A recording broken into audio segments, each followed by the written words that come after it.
আপনি কি কখনো ভেবেছেন কিছু মানুষ এত আত্মবিশ্বাসী কেন, আর আপনি কেন ছোট ছোট বিষয়েও দ্বিধায় ভোগেন? সমস্যাটা হয়তো আপনার ক্ষমতায় নয়, আপনার চিন্তাধারায়।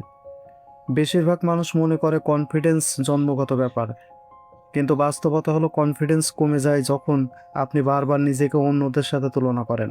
সোশ্যাল মিডিয়ায় অন্যদের সাফল্য দেখে মনে হয় সবাই আপনার চেয়ে এগিয়ে। ধীরে ধীরে আপনার নিজের অর্জনগুলোও তুচ্ছ মনে হতে শুরু করে। মনোবিজ্ঞানীরা বলেন কনফিডেন্স আসলে সফলতার কারণ নয়, বরং সফলতার ফল। অর্থাৎ আগে ছোট ছোট কাজ সম্পূর্ণ করতে হয়, তারপর আত্মবিশ্বাস তৈরি হয়। কিন্তু আমরা উল্টোটা চাই। আমরা আগে কনফিডেন্স খুঁজি, তারপর কাজ শুরু করতে চাই, আর সেখানেই আটকে যাই।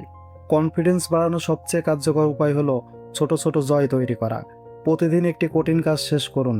নিজের দেয়া প্রতিশ্রুতি নিজেই রাখুন। যতবার আপনি নিজের কথার মূল্য রাখবেন, ততবার আপনার মস্তিষ্ক বিশ্বাস করতে শুরু করবে, আমি পারি। মনে রাখবেন, কনফিডেন্স নিয়ে কেউ জন্মায় না, এটা তৈরি করতে হয় প্রতিদিনের ছোট ছোট কাজের মাধ্যমে। এমন আরও সাইকোলজি ফ্যাক্ট জানতে ফলো করুন।